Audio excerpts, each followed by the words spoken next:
Bonjour à tous, j'espère que vous allez bien. Je vous retrouve aujourd'hui pour une nouvelle vidéo. Comme c'est début 2015, j'avais envie de faire un peu une espèce de rétrospective sur l'année 2014, bien qu'ayant commencé la blogosphère qu'en septembre 2014. Je ne sais plus exactement ce que j'avais lu depuis le début de l'année jusqu'à cette période-là, donc je vais essayer de ne pas me mélanger avec mes lectures de 2013, je vais faire du mieux que je peux.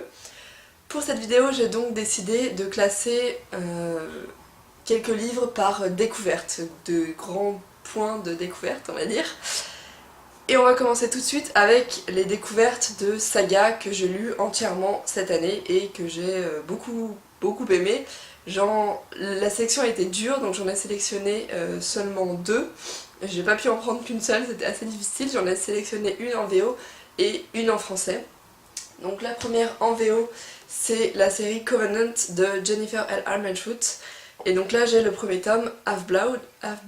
Oula. Donc cette vidéo... Ouh, ça va pas du tout hein, aujourd'hui. Cette saga parle de descendants de dieux. Des dieux, hein, des dieux grecs. Ça ce sont les Hématoi. Et on a aussi des descendants d'un Hématoi et d'un humain qui eux sont des demi-sangs, des Half-Blood en fait. Et donc les Half-Blood sont formés à protéger les sangs purs. Et on va rentrer dans la vie de Alexandria, une jeune fille qui est une sang mêlée, je vais appeler ça comme ça, c'est plus simple. Et donc qui va se rendre compte qu'elle a certains pouvoirs que les autres sans mêler n'ont pas. Ça va la conduire dans plusieurs péripéties. On a aussi les Demons qui sont les ennemis des Hématoi et donc les sans mêlés vont se battre en fait contre les Demons pour protéger les sangs purs, les Hématoi. Et on a aussi une règle qui est suivie par tous, qui est l'un des fondements de la communauté, c'est que les relations entre les sangs mêlés et les sangs purs est interdite. Malheureusement, Alexandria a un big crush pour un sang pur, Eden, et on va voir que cette relation interdite va être très difficile pour les deux personnages.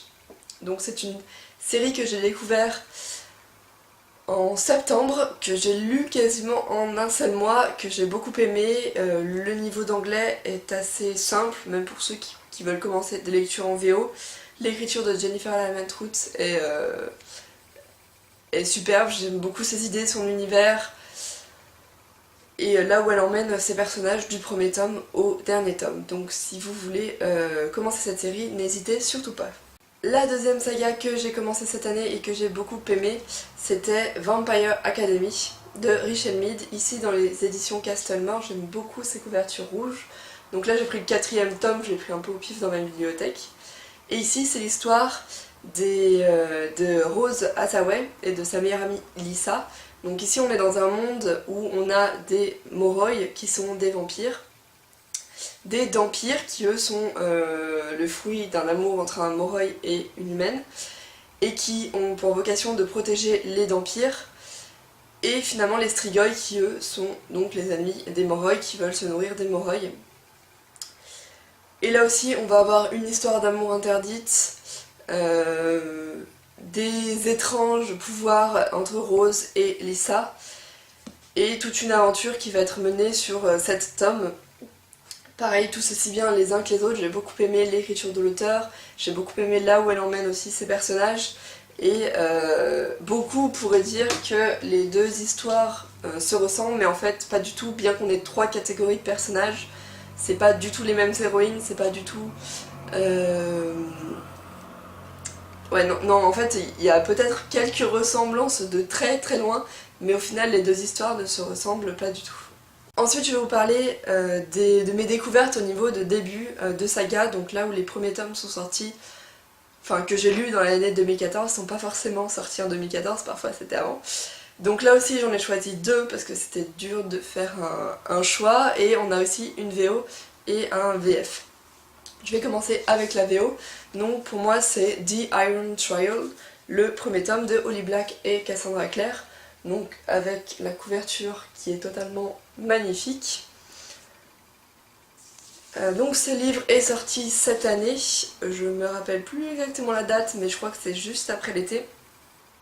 Et là ça parle d'un jeune homme, Caleb, qui a des pouvoirs magiques, et comme tous les enfants de son âge, enfin, arrivés à son âge, et qui ont potentiellement la possibilité de manipuler la magie, ils vont devoir passer une sorte de concours pour entrer à l'école des mages.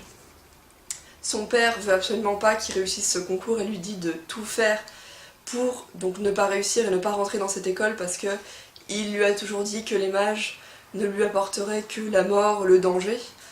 Donc Caleb va faire tout son possible pour ne pas réussir à rentrer dans cette école, mais malheureusement il va être pris, bien malgré tous ses efforts.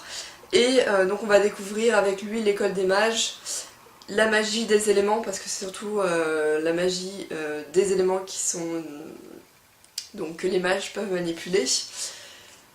Et voilà, on va découvrir avec lui, il va se faire de nouveaux amis, on va découvrir avec lui tout cet univers que lui-même ne connaît pas et que nous ne connaissons pas. Et on finit sur un cliffhanger qui donne vraiment envie de lire la suite. Donc voilà, un très bon premier tome, et je suis pressée de pouvoir lire la suite. Le deuxième livre, et je sais pas s'il faut encore que je le présente, parce qu'après avoir fait une chronique de je ne sais pas combien de lignes et une vidéo sur ce livre, je ne vais pas trop vous en parler aujourd'hui. Donc c'est Les fiancés de l'hiver, la passe miroir de Christelle Dabo aux éditions Gallimard Jeunesse. Donc pareil, une couverture magnifique et un livre, voilà, mon plus gros coup de cœur de l'année. Et donc j'attends la suite avec vraiment d'impatience. Si vous voulez en savoir plus sur ce livre, je vous laisserai en barre d'infos le lien vers ma chronique et le lien vers la vidéo que j'ai faite pour présenter ce livre-là. D'ailleurs, tous les livres que je vais vous présenter, je vous mettrai en barre d'infos aussi le lien vers ma chronique, mes chroniques, pour que vous puissiez en savoir encore plus sur mon avis. Au niveau des sagas, on va finir avec la découverte, pas vraiment une découverte, hein, mais le meilleur tome de fin de saga que j'ai pu lire cette année. Là, j'en ai choisi qu'un seul, et il s'agit du dernier tome de la série Insatiable, Ne m'abandonne pas, de Tahereh Mafi. Donc la couverture française, les couvertures VO sont magnifiques, la couverture française aussi, je trouve qu'elle est jolie, j'aime bien ces couvertures. Et donc pour pas ne vous spoiler si vous n'avez pas lu le début de la saga, je vais pas vous dévoiler le synopsis de ce livre là, mais sachez que ce livre m'a fait basculer dans la team Warner à fond. Déjà que le deuxième m'avait un petit peu donné envie de découvrir plus sur ce personnage. Voilà, ce tome là m'a fait basculer dans la team Warner, bien que dans le premier tome, Warner c'était le monstre, enfin je m'attendais vraiment pas à m'attacher à ce personnage, et c'est ce que j'ai beaucoup aimé dans cette saga et aussi dans ce livre là, parce que c'est ici qu'il se dévoile. Pour moi la saga se termine très bien, on a les réponses à nos questions, et même si ça reste au final une fin ouverte qui pourrait avoir un autre tome, je pense qu'il faut mieux s'arrêter sur ce tome là et que l'auteur a bien choisi de ne pas en écrire plus. Passons maintenant à ma découverte standalone de cette année. J'en ai pas lu beaucoup, j'ai surtout lu des sagas, soit les sagas entières, soit le début ou la fin. Mais j'ai fait quelques très bonnes découvertes sur les stand-alone, dont un qui m'a permis de découvrir une auteure que je pense que je vais beaucoup aimer, et je suis pressée de découvrir ses autres livres. Donc ce livre c'est Maybe Someday de Colleen Hoover, dans une édition tout à fait magnifique, c'est chez Atria Paperback. Là c'est l'histoire de Sydney, une jeune fille qui va se rendre compte que son petit ami la trompe avec sa meilleure amie chez qui elle habite, et lors de cette journée un peu fatidique, elle va se retrouver chez son voisin d'en face, en fait, qu'elle a l'habitude d'écouter jouer à la guitare.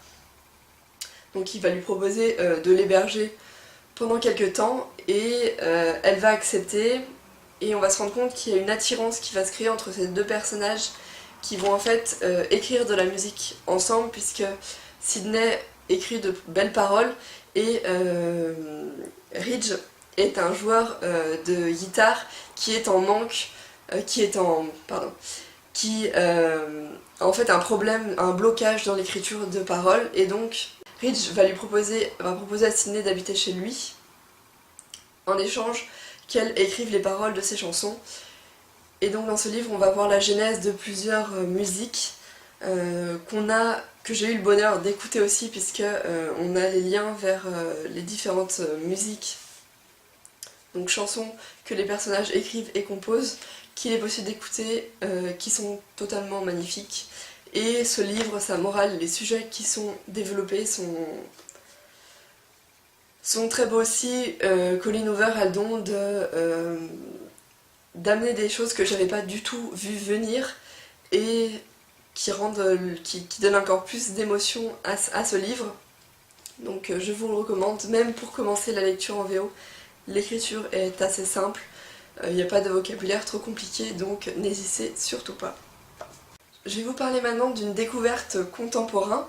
Bien que Maybe Someday soit une lecture, soit un livre contemporain, j'avais envie de classer un autre livre dans cette catégorie-là. J'ai vu le film Si je reste quand il est sorti au cinéma et j'ai eu envie de découvrir l'histoire à travers les livres.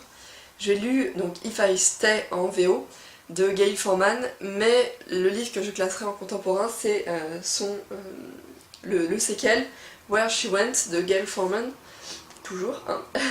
Donc là l'édition et mon livre n'est pas très joli, hein.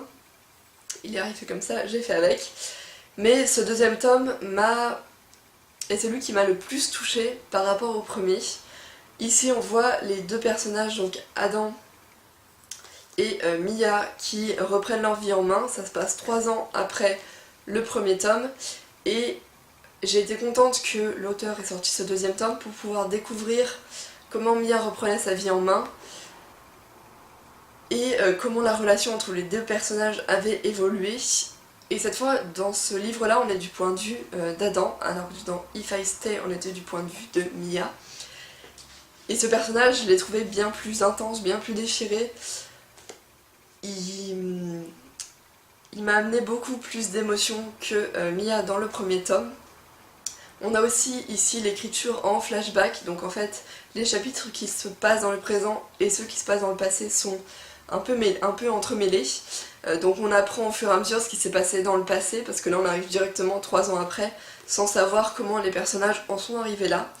Et dans ce deuxième tome, ça m'a moins gêné que dans le premier, même si les flashbacks sont pas dans l'ordre chronologique en fait, au fur et à mesure qu'on les découvre. Il y en a qu'on découvre plus tard qui se passaient avant. Enfin c'est... Dans ce tome-là, ça m'a moins dérangé, j'ai plus réussi à placer les éléments, les moments en fait, dans l'ordre chronologique. Et voilà, si vous avez vu ou lu le premier livre, même si le livre vous a pas trop plu, je pense qu'il faut que vous essayiez le deuxième tome, Where She Went, là où j'irai en français parce qu'il a été traduit aussi, et voilà, je pense que ce livre pourrait encore plus vous toucher que le premier. On continue avec une découverte au niveau des romances érotiques. J'en avais pas beaucoup lu jusqu'à cette année et j'ai fait la découverte un peu d'une saga et d'une auteure que j'ai beaucoup appréciée. Donc ce sont les Il était une fois de Eloisa Jane, et donc là c'est dans les éditions J'ai lu pour elle. Donc voilà, de très belles couvertures, et donc j'avais pris ce premier livre un peu au hasard en trouvant sur Amazon. Je l'ai dévoré je crois en 1 jour et demi ou 2 jours. Et donc j'ai acheté tout le reste de la saga. Ce sont des sortes de réécritures de contes en romance érotique. Donc dans le premier tome, les 12e coups de minuit, ça c'est Cendrillon. Ensuite on a Réponse, on a La Belle et la Bête, Le Vilain Petit Canard, ils sont tous en bas, je sais plus. Donc on en a plusieurs et chacun nous présente des personnages riches en caractère, riche en émotions et voilà, qui nous font un peu voyager. Et j'ai bien aimé la façon dont les contes étaient réécrits, parce qu'en fait l'auteur s'en inspire, mais de très loin, on n'a vraiment pas la princesse qui va... Enfin, dans ce tome-là, on n'a pas Cendrillon qui va perdre un chausson. Non, c'est des éléments un peu plus subtils en fait qui nous font rappeler un conte sans que l'auteur soit enchaîné à ce conte-là et soit obligé de le suivre. Donc c'est ce que j'ai beaucoup aimé dans cette lecture. Et pour finir, dans mes découvertes, en tout cas mes découvertes de livres, c'est la découverte d'un roman historique. Je ne lisais pas beaucoup de romances ou de romans historiques, et cette année j'ai fait la découverte d'un livre, en fait à la suite de la découverte de la série adaptée de ce livre, et donc si vous ne l'avez pas déjà deviné, c'est Outlander, donc ici le tome 1, le Chardon et le Tartan, aux éditions J'ai lu. Et quand j'ai vu le pilote de la série, elle m'avait intriguée, donné envie, et comme j'avais lu beaucoup de commentaires de personnes qui avaient lu le livre, qui avaient dit que la série était très fidèle, en tout cas le premier épisode était très fidèle au livre, je me suis dit allez pourquoi pas me lancer dans le livre. Ça se passait en Écosse, j'aime beaucoup la musique celtique, les paysages d'Écosse, et voilà le fait de se plonger un peu à l'époque des Highlanders. Je me suis dit pourquoi pas, ça pourrait être une bonne expérience, et j'ai vraiment beaucoup aimé ce tome, même si c'est un gros pavé et que parfois il peut faire un peu peur. Voilà, je l'ai lu en même temps que je lisais d'autres livres, ce qui m'a permis de ne pas voir passer ma lecture et de bien l'apprécier. J'aime beaucoup l'écriture de l'auteur. Voilà, c'est une façon de découvrir un peu l'histoire, une histoire que je connaissais pas du tout. Donc d'apprendre en même temps qu'en se faisant plaisir en lisant. Donc c'est l'histoire, je vais parler un peu d'histoire, c'est l'histoire de Claire en 1945 qui, donc après la Deuxième Guerre mondiale, va faire en fait un deuxième voyage de noces avec son mari qu'elle n'a pas vu depuis plusieurs années à cause de la guerre. Et donc ils vont se retrouver en Écosse, et après avoir vu des sortes de... pas de sorcières, mais de jeunes femmes en fait qui faisaient un culte autour d'espèces de grands menhirs de pierre. Elle va retourner à cet endroit-là, et en fait elle va se retrouver propulsée en 1743 à l'époque des Highlanders et de la lutte donc entre les Highlanders et les Anglais. Et voilà, elle va falloir qu'elle s'habitue, qu'elle arrive à... déjà qu'elle comprenne qu'elle a changé d'époque, et qu'elle arrive, ce qu'elle veut essayer c'est retourner au grand menhir de pierre pour retourner à son époque. Mais la chose ne va pas être facile, elle va faire la découverte de plusieurs personnages, dont Jamie, qui est un personnage masculin tout à fait remarquable. J'aime beaucoup ses qualités, j'aime beaucoup aussi son innocence et sa naïveté. Elle va lui apprendre beaucoup de choses, ils vont apprendre en fait l'un de l'autre, et vont vivre plusieurs aventures. Donc ça c'est le premier tome, je crois qu'en anglais on en a une dizaine, je sais plus. Je crois que dans ce premier tome, en français, la réédition, on a en fait 2 tomes, si je me souviens bien. Et donc là j'ai commencé la suite, le tome 2, le talisman, et le tome 3 en français, en réédition française, va sortir début février si je me souviens bien. Donc si vous avez envie de commencer une romance historique, n'hésitez pas, les paysages sont juste magnifiques. Voilà. Jamie et Claire sont des personnages qui m'ont beaucoup plu, qui m'ont beaucoup touchée, donc voilà, n'hésitez plus. Pour finir sur mes découvertes, je vais finir avec la découverte d'une auteure cette année. J'ai lu énormément de livres de Jennifer L. Armentrout, enfin énormément, c'est plutôt 2 sagas que j'ai beaucoup aimées, c'était la saga Lux et la saga Covenant que je vous ai présentée un peu plus tôt. J'aime beaucoup l'écriture de cet auteur, j'aime beaucoup ses livres, le lire en VO, elle a une écriture assez fluide, assez simple, j'aime beaucoup les mondes enfin tout ce qu'elle nous présente, et je pense que je vais continuer à découvrir tous les livres de cet auteur l'année prochaine, parce que j'ai beaucoup aimé en fait ce qu'elle avait fait et ce que j'ai découvert d'elle. Donc voilà, cette année ça a été la découverte de Jennifer L. Armentrout et j'en suis bien contente. Merci beaucoup d'avoir regardé cette vidéo en entier. J'espère qu'elle vous a plu. N'hésitez pas à me dire si parmi les livres que je vous ai présentés, il y en a que vous avez lus, qui vous ont plu ou qui ne vous ont pas plu. Est-ce que vous êtes d'accord ou pas avec ce que j'ai pu en dire? Quelles sont vos découvertes de l'année? Découvertes d'auteurs, découvertes de romans historiques, contemporains, de sagas, tout ce que vous voulez. Je serais ravie d'en discuter avec vous et de savoir ce qui vous a plu cette année. Merci beaucoup et au revoir.